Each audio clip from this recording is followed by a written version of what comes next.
सरकार ने जो वादे किए थे, मैनिफेस्टो में जिन वादों को दर्ज किया था, जिनकी फहरिस्त थी, अपोजिशन पार्टियों ने बशमुल बीजेपी उसे दिखाते हुए उमर सरकार को घेरने की कोशिश की और यह बताया कि दरअसल जम्मू कश्मीर में जो सरकार उमर अब्दुल्ला की क़यादत में चल रही है, वो सरकार 1 साल पूरे तो कर चुकी है, लेकिन तमाम वादे अधूरे हैं। और ऐसा नहीं है कि सरकार पर हमला बोलने वालों में सिर्फ और सिर्फ कोई एक खास पार्टी का नाम हो, बल्कि पीडीपी ने भी घेरा, महबूबा मुफ्ती ने भी सवाल उठाए, यहां तक कि जो कोalition पार्टनर है कांग्रेस पार्टी ने भी सवाल उठाए। अब सवाल यह पैदा होता है कि इस सवाल का जवाब क्या है। दरअसल 1 साल पूरा होने के मौके पर उमर अब्दुल्ला ने प्रेस कॉन्फ्रेंस की और प्रेस कॉन्फ्रेंस में कई सवालों का जवाब दिया।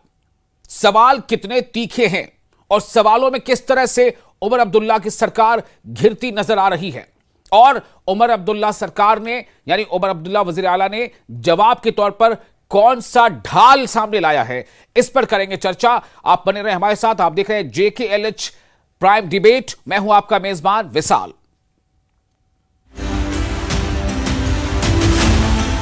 मंशूर के हवाले से जब आपको हमें जज करना होगा तो 5 साल हुकूमत मुकम्मल होने के बाद करिएगा। इस मैनिफेस्टो के अंदर जो वादे किए थे शायद आपको भूल गए। लोगों के साथ किए हुए वादे 6 महीने या साल में पूरे नहीं करते।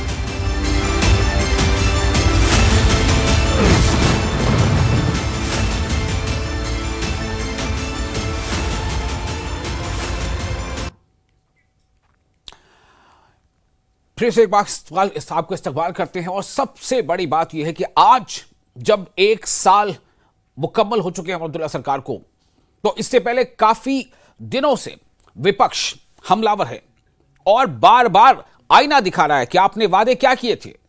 आपने जो वादे किए थे, आपने वो वादे पूरे नहीं किए हैं। उन वादों में जो सबसे बड़ी बात थी वो थी रोजगार देने का वादा, सिलेंडर देने का वादा, बिजली मुफ्त करने का वादा और कई ऐसे वादे थे। लेकिन कई वादों, कहते हैं ना कि कई बीमारियों का सिर्फ एक इलाज, यानी उमर अब्दुल्ला हुकूमत पर जब कई तरह के वादों की खिलाफवर्जी की बौछार हुई, और इन सवालों को उठाने वाली कोई एक पार्टी नहीं, न सिर्फ यह कि बीजेपी बल्कि पीडीपी भी सवाल उठा रही है, यहां तक कि कांग्रेस भी सवाल उठा रही है। उमर अब्दुल्ला ने जवाब क्या दिया कि जो पार्टी, जब मरकज खासतौर से पिछले 10 सालों से जो उसने जम्मू कश्मीर के लिए किया, उसका पहले वही हिसाब दे दे। हम तो 1 साल अभी आए हुए हैं। और सबसे बड़ा उन्होंने ये कह दी कि स्टेटहुड, यानी मैनिफेस्टो दिखाया अपोजिशन पार्टियों ने, तो उमर अब्दुल्ला ने स्टेटहुड के मुद्दा सामने रख दिया और कहा कि स्टेटहुड क्यों नहीं दे पा रहे। स्टेटहुड का न मिलना कई मसाइल का न होने के मुतरादिफ है, ये उनका कहना था। अभी उसमें किस हद तक जायज है, क्या उनको तमाम चीजों के लिए स्टेटहुड चाहिए? जितने भी वादे किए, क्या जब उन्होंने सरकार बनाई, जब वो चुनाव मैदान में गए, तो क्या उनको ये पता नहीं था कि यूनियन टेरिटरी है? फिर भी ऐसे कई सवाल हम आज चर्चा करेंगे, और हमारे साथ खास मेहमान हैं। बगैर वक्त गंवाए मैं उनके पास जाना चाहता हूं। हमारे साथ जुड़ चुके हैं RS पठानिया, जो बीजेपी के MLA हैं, स्पोक्स पर्सन भी हैं। हमारे साथ जुड़ चुके हैं Zuhaib Yusuf Mir, spokes person PDP, और डॉक्टर विकास पाढ़ा, पॉलिटिकल एनालिस्ट। और कुछ देर में हमारे साथ होंगे एक और खास मेहमान, यानी कि नेशनल कॉन्फ्रेंस के, जो कि आज उनके लिए उनका होना इस पैनल में बहुत ज़रूरी है, जो कि जवाब तो आखिरकार उनको देना है। मैं सबसे पहले एक पॉलिटिकल एनालिस्ट विकास पाढ़ा जी, मैं आपके पास आना चाहता हूं। इससे पहले कि मैं राजनीतिक पार्टियों से बात करूं, सीधे पहले मैं आपसे जानना चाहता हूं कि सरकार से उम्मीदें क्या होती हैं लोगों को, और अगर लोगों ने वोट दिया, लोगों के मैंडेट से सरकार बनी, सरकार ने 1 साल का कार्यकाल पूरा भी कर लिया, इस 1 साल में मतलब सरकार से क्या उम्मीद हो सकती थी जम्मू कश्मीर के आवाम को, वैसे में जबकि एक लंबे अरसे तक वहां पर चुनी हुई सरकार नहीं थी? मैं चाहूंगा कि आप बहुत इख्तिसार के साथ संक्षेप पे पहला फर्स्ट रिमार्क दे दें जी। पहले बहुत बहुत धन्यवाद मुझे मौका देने के लिए जी। 1 साल आज उमर अब्दुल्ला सरकार ने पूरा किया है। Union territory of Jammu and Kashmir का ये पहला चुनाव था, इसमें ये पहली सरकार बनी और ये पहले मुख्यमंत्री बने।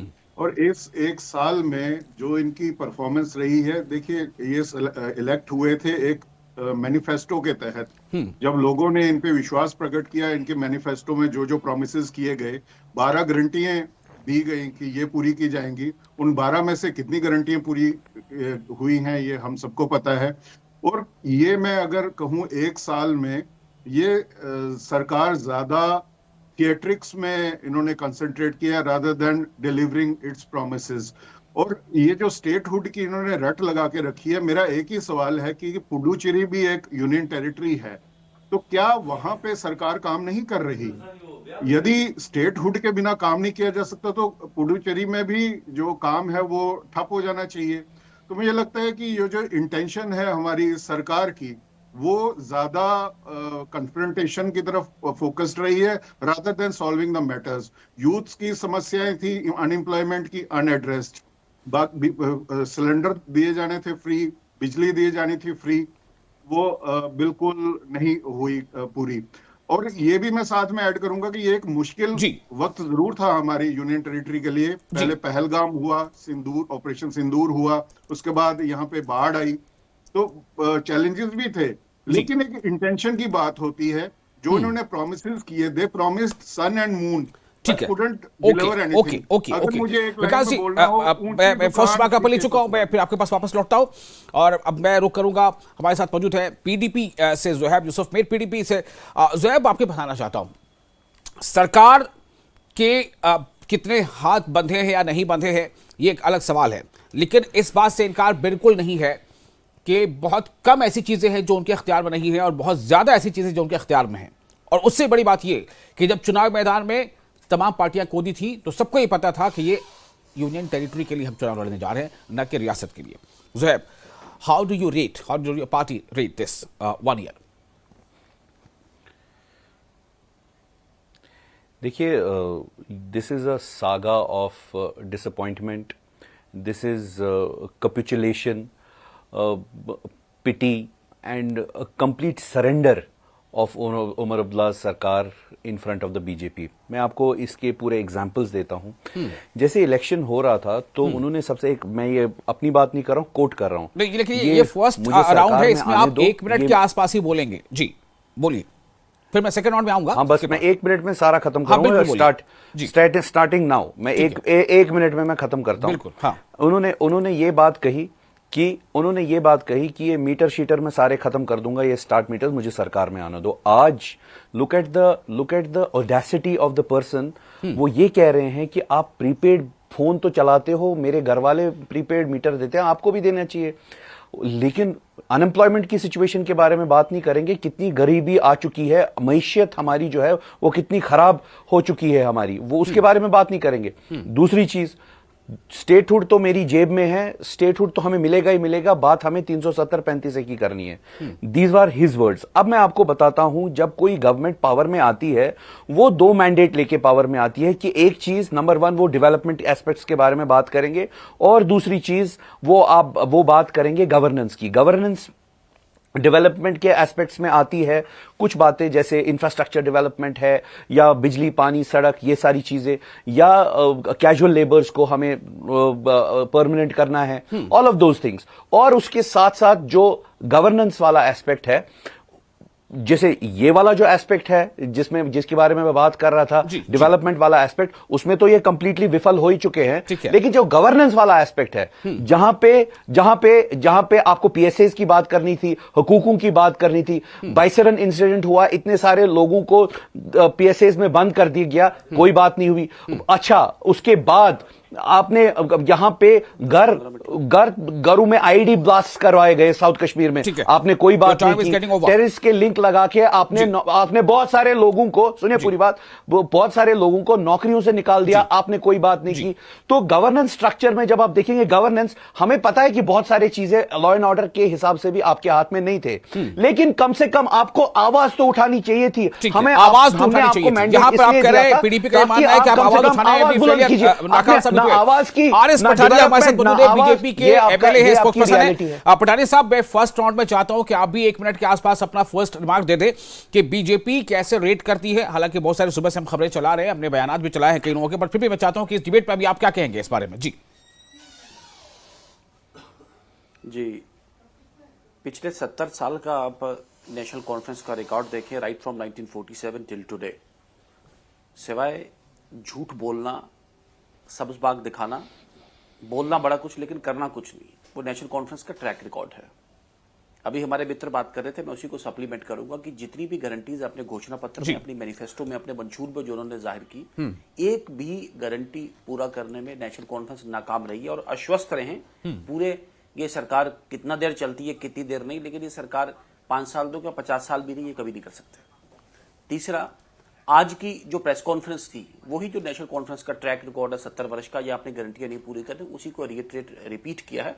उमर अब्दुल्ला साहब की आज की प्रेस कॉन्फ्रेंस में सिवाय कहानियां सुनाने, सिवाय दाएं का बाएं करना और बाएं का दाएं करना, और भारत सरकार के विरुद्ध एक स्मोक स्क्रीन क्रिएट करना, भारतीय जनता पार्टी के विरुद्ध एक स्मोक स्क्रीन क्रिएट करना, शैडो बॉक्सिंग करना, भारतीय जनता पार्टी, अरे भारतीय जनता पार्टी तो प्रिंसिपल अपोजिशन पार्टी है। भारतीय जनता पार्टी विरोध और अपोज और डिपोज करना भारतीय जनता पार्टी का हक है, और भारतीय जनता पार्टी करेगी और दम से करेगी। लेकिन मैं पूछना चाहता हूं कि वो कहां, वो मुफ्त बिजली कहां है, वो डेली वेजर कब पक्के होंगे, वो 1 लाख नौकरियां कहां है, वो मुफ्त सिलेंडर कहां है आपका?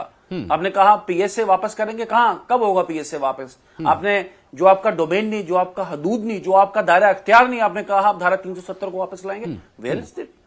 अरे भाई, जिस रीऑर्गेनाइजेशन एक्ट के तहत आपने चुनाव लड़ा, उसी के तहत सरकार बनी, तो अब आप कहते हैं जी रियासत नहीं आ रहा, ये कंट्रोल हो रहा है, वो कंट्रोल हो रहा है। एक लॉ एंड ऑर्डर को छोड़ के सारे जो डिपार्टमेंट्स हैं वो सब आपके कंट्रोल में, सब आपके एक गवर्नेंस में हैं। मैं पूछना चाहूंगा, एक 25 अगस्त इसी साल के बाद जो एक इंसर्जेंट फ्लैश फ्लड जम्मू में हुए हैं, आपने उसके बाद सरकार क्या कर पाई है उसमें? ठीक है, okay, first round is okay, विषय है बेसिक, जो ठीक है। पहला राउंड मैं चाहूंगा, देखिए एक सवाल, मैं इन तीनों मेहमानों से रिएक्शन लेने के बाद सीधे एनसी के पास जाऊंगा। एनसी के मेहमान भी हमारे साथ जुड़ चुके हैं, हमारे साथ नासिर लोन साहब जुड़ चुके हैं, एनसी के स्पोक्स पर्सन है। नासिर साहब, आपका बहुत इस्तकबाल है। ज़ुहैब, स्टार्टिंग फ्रॉम यू, ये फर्स्ट राउंड मैंने ले लिया। सरकार 5 साल के लिए बनी है, जैसा उमर अब्दुल्ला साहब ने कहा है कि 5 साल में हम तमाम वादे पूरे करेंगे, और ये 1 साल की सरकार नहीं, 5 साल की सरकार 5 साल पूरी करेगी। 5 साल में से अभी 1 साल पूरा हुआ है, 1/4 भी ये नहीं है पीरियड। लेकिन फिर भी ज़ुहैब, 10 में कितने नंबर साल भर के लिए? 50 साल मिलेंगे तब भी नहीं करेंगे। ज़ुहैब, 10 में कितने नंबर साल भर के लिए? 50 मिलेंगे तब भी नहीं, 70 साल भी नहीं किए तो अब कौन सा? ज़ुहैब, 10 में कितने नंबर? 10 में नेगेटिव 10, क्योंकि इन्होंने अभी इतनी चाहिए। और हमारी पठाने जी 10 में कितने नंबर 1 साल के लिए? Zero number.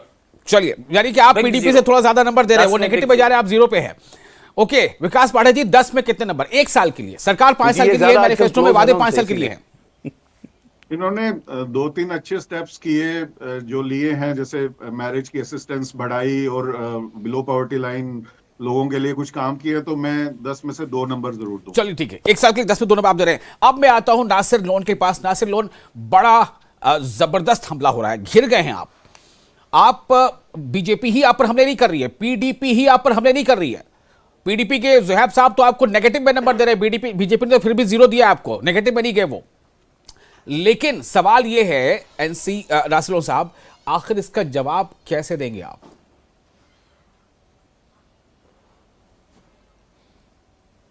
नासिर साहब, अनम्यूट कर लें खुद को। जी, नेशनल कॉन्फ्रेंस की जबान बोलती बंद हो गई है, कैसे बोलेंगे? मेरा अनम्यूट ही है। जी हाँ, आ रही है आवाज, बोले जी। जी, जहां तक जो हमारे ऑपोजिशन की पार्टीज है, इनके नंबर देने का सवाल है, पहले तो मुझे नहीं लगता है कि हमें इससे कोई फर्क पड़ता है। हमारे लिए जो सुप्रीम नंबर देने वाले लोग हैं वो हमारे लोग हैं। अच्छा। जिन्होंने हमें मैंडेट दिया है, जिन्होंने हमें सरकार में बिठाया है।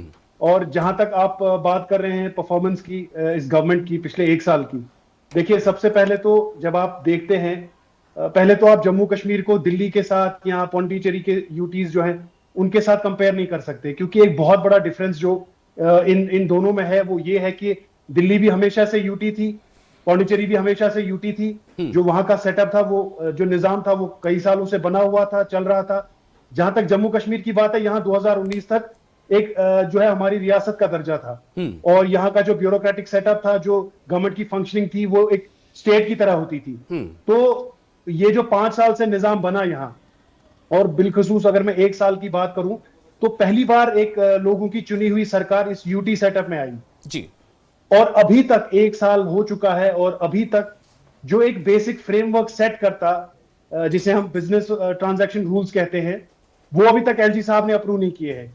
गोया जो मन मस्ती से काम कर रहे थे ब्यूरोक्रेट पिछले 5 साल में, वो अभी भी वैसे ही हैं। उन्हें कोई डायरेक्ट जो है फ्रेमवर्क नहीं दिया गया है कि आपको कौन सी फाइल इलेक्टेड सीएम के पास भेजनी है, कौन सी फाइल जो है यूटी के जो है एलजी के पास भेजनी है। देखिए, बोलने को तो पठानिया साहब भी कहते हैं, बाकी हमारे एलजी साहब भी कहते हैं, बाकी बीजेपी के लोग भी कहते हैं कि जी एलजी साहब के पास सिर्फ लॉ एंड ऑर्डर है, बाकी सारा तो सिविल गवर्नमेंट के पास है। लेकिन जब आप पिछले 1 साल में देखते हैं तो हर जगह जो है एलजी साहब की मुदाखलत होती है। जब हम रीऑर्गेनाइजेशन एक्ट पे नजर डालते हैं, उसके अकॉर्डिंग सिर्फ जो आईएएस ऑफिसर्स हैं उनकी पोस्टिंग्स और ट्रांसफर्स जो है वो एलजी साहब के पास है। लेकिन जब आप देखते हैं एलजी साहब केएस ऑफिसर्स को भी पोस्ट कर ओके, आपका टाइम भी हो गया लगभग। फर्स्ट राउंड में मैंने सबको 1 मिनट के आसपास का वक्त दिया है, थोड़ा बहुत आगे पीछे हो सकता है। अब मैं रिएक्शन लेना चाहता हूं और मैं आपसे भी मार्किंग चाहता हूं। बेशक ये जो मैनिफेस्टो में वादे हैं वो 5 साल के लिए हैं और अभी 1 साल पूरा हुआ है, जो कि 1/4 पीरियड भी पूरा नहीं हुआ, अभी टेन्योर खत्म नहीं हुआ। फिर भी मैं चाहूंगा कि आप मुझे बताएं 10 में से आप कितना नंबर देंगे अपनी परफॉर्मेंस पर? आई थिंक ये अनफेयर होगा अगर मैं खुद को ही, अगर एक स्टूडेंट खुद को ही मार्क्स देने लग जाए तो वो बहुत अनफेयर बात होगी। मैं तो बायस्ड रहूंगा। स्टूडेंट ये तो बोल सकता है कि मैंने इम्तिहान का पर्चा बड़ा अच्छा लिखा है। जी जी बिल्कुल, और वो लोग भी कह रहे हैं, कि जो सरकार चुनी हुई सरकार है लोगों की, उन्हें भी इस चीज का एहसास है कि कितने रोड़े अटकाए जा रहे हैं। आपकी कोalition पार्टनर कांग्रेस वो भी सवाल उठा रही है, आप कह रहे हैं, लोग कह रहे हैं।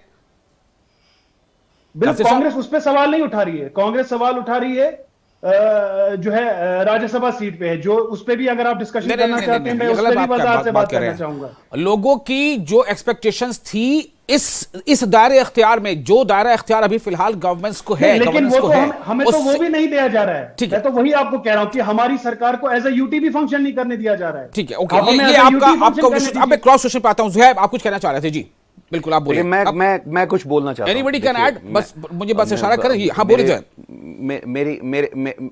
मेरे बहुत अजीज दोस्त नासिर साहब ने बहुत अच्छी बात की, बट उन्होंने एक डाइकोटमी बताई सामने। एक साइड से ये कहते हैं कि एलजी सरकार हमें काम नहीं करने देती है, बिल्कुल हर एक चीज में मुदाखलत है। दूसरे साइड से कहते हैं कि लोग हमारी गवर्नमेंट की परफॉर्मेंस से बहुत खुश है। ये तो दो कॉन्ट्राडिक्टरी बातें हैं ना। आप देखिए, they have done this. No, listen to me now, listen to me please Nasir, Nasir please listen to me. I am just trying to tell you one thing. When it comes to their own individual benefits, जैसे इन्होंने allowance और salary बढ़ाने की बात हो, तुरंत से bill pass कर दिया। जैसे इन्होंने अपनी वो बड़ी बड़ी स्कॉर्पियोज और वो तमाशा वो सब किया, वो तुरंत कर दिया ऑर्डर पास। इसी तरीके से why are they lacklustre when it comes to casual labours? Why are they lacklustre when it comes to having a bill for the land rights of the people here? कितने सारे परेशानियां हुई है लोगों को। Why are they lacklustre to open their mouth? हाँ ठीक है, एलजी साहब ने आपके हर एक चीज में मुदाखलत किया, ठीक है, आपकी जबान पे भी क्या मुदाखलत की है? क्या आप जबान भी नहीं खोल रहे? आपकी बहुत अच्छी बॉन्ड होमी है और आप बहुत अच्छी तरीके से आपको जवाब देना तो जीतिए, बहुत अच्छी तरीके से आप बहुत अच्छी आप बहुत अच्छी तरीके से आप मैराथन के मैस्कॉट बन रहे हो, दैट इज फाइन। लेकिन उसके साथ साथ जब कश्मीर के लोगों की बात हो, हुकूक की बात हो, डेवलपमेंट की बात हो, गवर्नेंस स्ट्रक्चर की बात हो, there you are dumbstruck. I don't understand, ये डाइकोटमी है तो है क्या? देखिए दो चीजें हैं। आपने ये जो एक पीडीपी का बहुत आसान निशाना होता है कि एमएलएस को गाड़ियां क्यों दी गई, मैं आपको जवाब देता हूं, क्योंकि जो गैरेजेस की गाड़ियां थी या सिक्योरिटी की गाड़ियां थी, एमएलए रील भी बहुत बनाते हैं, काम कुछ नहीं करते हैं। पहले सुनिए ना, आप ही कहते हैं ये, फिर बोलते हैं कि सब कुछ काम करते हैं वो। पहले जवाब तो सुन लीजिए कि वो जो गाड़ियां थी इलेक्टेड मेंबर्स के लिए, वो सिर्फ नेशनल कॉन्फ्रेंस के एमएलए के लिए नहीं थी, वो जितने भी चुने हुए एमएलए आए सबके लिए। वो तो एलजी साहब ने अपनी पार्टी के लीडरों को दे रखी है, बीजेपी के लीडरों को दे रखी है। इसीलिए गवर्नमेंट को परचेज करनी पड़ी गाड़ियां, क्योंकि आपके जो इलेक्टेड मेंबर्स हैं उनके लिए गाड़ियां नहीं थी सिक्योरिटी के पास या गैरेजेस के पास। रही बात, उसके बाद गाड़ियों पे स्टक हो गए। मैं बस ये कह रहा हूं कि अगर आपकी कम से कम जबान तो खोलनी चाहिए ना। You have to stand up government. Okay, now Pathania साहब भी कुछ बोलना चाह रहे हैं। पठानिया साहब जी, ओपन सेशन, पठानिया साहब कुछ बोलना चाह रहे हैं। मैं एक छोटा सा टेक आपसे लूंगा। देखें, ठीक है कहीं ना कहीं डिबेट ट्रेवल कर रही है कि शायद इन्हें काम करने में कहीं फ्रीडम नहीं मिल पा रही, या कहीं ना कहीं एक नया सिस्टम है, नया माहौल, उसमें ये सेटल नहीं हो पा रहे। I want to put a lead question to the National Conference leadership.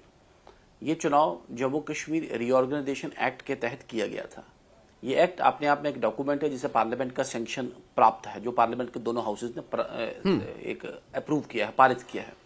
और ये एक्ट वो है जिसे सुप्रीम कोर्ट ने भी अल्टीमेटली अपना स्टैंप लगाया। अरे जब आपको अपना दायरा अख्तियार पता था तो फिर आप कहां से आगे वो किसियानी बिल्ली। हाँ, तो आप हमें रीऑर्गेनाइजेशन एक्ट के अकॉर्डिंग ही काम करने दीजिए। जो डेली गवर्नेंस के विषय हैं, according to reorganisation act Jammu Kashmir में हुए, according to reorganisation act installation कहीं भी कर नहीं पाए। We have not been able to initiate anywhere.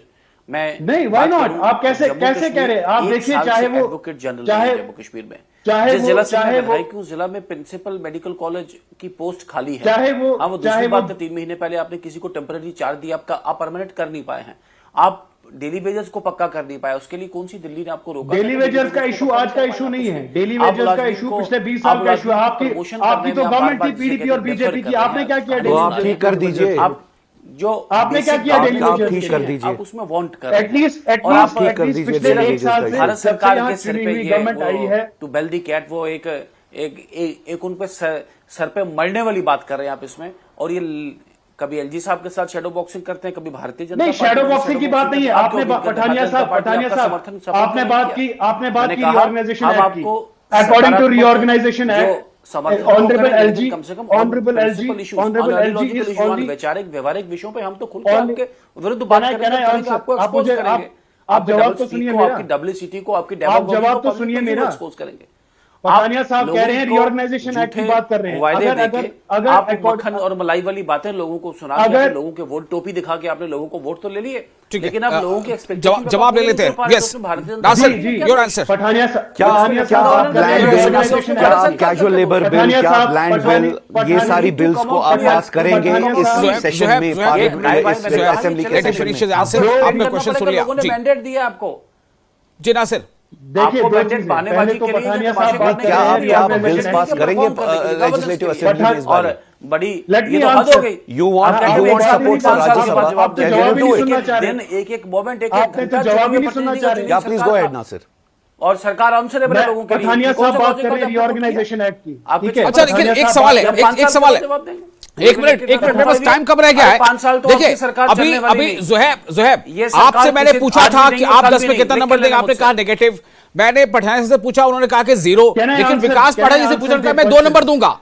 तो ये 10 में 2 नंबर अगर आ रहे तो कहां से आ रहे हैं? क्या ये पाठक जी को दिख रहा है, यानी नॉन पॉलिटिकल जो लोग हैं उनको दिख रहा है और पॉलिटिकल लोगों को नहीं दिख रहा है? इसका मतलब क्या है? इसलिए दिए क्योंकि नेशनल कॉन्फ्रेंस ने जम्मू कश्मीर के लोगों की हिम्मत भी तोड़ दी, इसीलिए मैंने नेगेटिव 10 दिए। कोई काम के लिए नहीं, नेगेटिव 10 हिम्मत तोड़ने के लिए दी, क्योंकि चुप्पी साधी तो उसने हिम्मत तोड़ दी।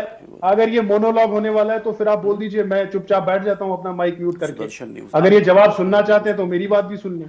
चलिए जल्दी से नासिर, जल्दी। पठानिया साहब बात कर रहे हैं रीऑर्गेनाइजेशन एक्ट की। उसी रीऑर्गेनाइजेशन एक्ट में वाजिया तौर पे लिखा गया था कि बिजनेस ट्रांजैक्शन रूल्स आएंगे और एक फ्रेमवर्क सेट होगा कि यूटी की एडमिनिस्ट्रेशन, जो इलेक्टेड गवर्नमेंट है, वो कैसे फंक्शन करेगी और जो ऑनरेबल एलजी है उनका क्या दायरा इख्तियार रहेगा। वो अभी तक एलजी साहब लेके बैठे हुए हैं, उन्होंने वापस पास करके नहीं भेजी है। उसके बाद उसमें क्लियरली स्टेटेड था कि एलजी साहब सिर्फ पोस्टिंग्स करेंगे आईएएस ऑफिसर्स की। आप 2 दिन पहले उठा के देख लीजिए, एक केएस ऑफिसर को जो है एलजी ने जो है वो पोस्टिंग दी है। उससे पहले उन्होंने एसडीएम्स की पोस्टिंग की, एडीसीज की पोस्टिंग की। तो या तो आप देखिए, या तो आप क्लियरली हम ठीक है। अरे आपकी बात समझ गया, आपकी बात समझ आ गई। जो आप जो कहना चाहते हो बात लोगों तक पहुंच चुकी है। मैं विकास पाठक जैसे फाइनल कमेंट देता हूं। विकास पाठक जी, मैं आपके पास आना चाहता हूं। क्या वाकई थोड़ी ये आप जो आपकी तरफ से जो 2 नंबर मिले हैं, और मेरा सवाल अब यहां पर ये है कि ये जो एनसीओ वाले बार बार ये कहते हैं कि ट्रांसफर पोस्टिंग, ब्यूरोक्रेसी में इंटरफेरेंस, ये सब ये किस हद तक चीजें होती हैं, कितना इसका असर पड़ता है, क्योंकि आपको इसका तजुर्बा है? देखिए, इसमें ये भी अपनी जगह गलत नहीं है। बिजनेस और ट्रांजैक्शन रूल्स 1 साल हो गए हैं, वो आने चाहिए थे जी। इसमें मैं दोनों साइड की बात करूंगा। मैं एक न्यूट्रल उसके तौर पे बात कर रहा हूँ कि वहां से भी कोई, मुझे लगता है, एक कन्फ्रंटेशन जरूर चल रही है।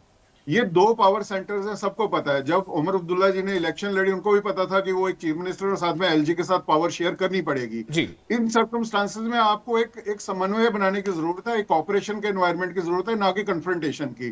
तो वहां से भी ताली दोनों हाथों से बजती है, वहां से भी बिजनेस ट्रांजैक्शन रूल्स आने चाहिए थे, things should be made clear. और जहां तक स्टेटहुड की बात है, एक चीज क्लियर कर देनी चाहिए कि 2029 तक स्टेटहुड नहीं मिलने वाली, ये सेंटर को भी क्लियर कर देना चाहिए। Let it function as UT, और यूटी की गवर्नेंस तो कम से कम हो। As a voter I am feeling betrayed. मैंने वोट डाला, मैंने सरकार चुनी और वो सरकार डिलीवर नहीं कर पा रही है। क्या कारण है, क्या नहीं है? At the end of day me as a voter and public of Jammu and Kashmir is suffering. तो ये खत्म होना चाहिए, चाहे वो दिल्ली की तरफ से, एलजी साहब की तरफ बहुत से। बहुत गंभीर बात यह है कि जो अभी पठानिया साहब ने कहा, जो विकास पाठक जी कह रहे हैं कि एक तो ये कि कन्फ्रंटेशन से नहीं कोऑपरेशन से काम चल सकता है, इससे जम्मू कश्मीर के आवाम का भला होगा। दूसरा ये जवाब देना चाहूंगा विकास साहब का जल्दी से, लेकिन समय वक्त बहुत कम रह गया नासिर। बिल्कुल बिल्कुल मुख्तसर। आप देखिए पिछले एक साल से ऑपोजिशन जो हमारी पार्टियां हैं, खासतौर पे पीडीपी, उनका सबसे बड़ा प्रॉब्लम यही रहा है कि हम लोगों ने जो है कोशिश की सिंसियरली कि एक वर्किंग रिलेशनशिप रहे हमारे और दिल्ली की हुकूमत के बीच में। उसके लिए मतलब it has come at a political cost कि जहां हमें क्रिटिसाइज किया जा रहा है इसके लिए, और हमने सिंसियरली कोशिश की कि एक वर्किंग रिलेशनशिप रहे between the union government of Delhi. ठीक है, बात क्या है ना, सियासत है, सभी को सियासत करनी है, सिर्फ आपको नहीं। आप क्या करेंगे सियासत, आप कैसे जनता तक पैगाम पहुंचाएंगे, ये आपका काम है। पीडीपी सियासत कैसे करेगी, वो क्या नैरेटिव बनाएगी, वो पीडीपी का काम है। ये तो आपको समझ रहे हैं ना कि आवाम के आप कैसे जवाब देंगे, क्या जवाब देंगे, ये तो आपको तय करना है। लेकिन पीडीपी का जो इल्जाम है वो ये है कि आपने लोगों की हिम्मत तोड़ दी है। विकास पाठक जी कह रहे हैं कि कन्फ्रंटेशन से काम नहीं चलेगा, कोऑपरेशन से काम चलेगा। चलिए, बहुत शुक्रिया तमाम लोगों का इस खास मौजू पर अपनी बात रखने के लिए, और आप दर्शकों का भी आप लड़े रहे न्यूज़ 18 के साथ। हमें दे इजाजत।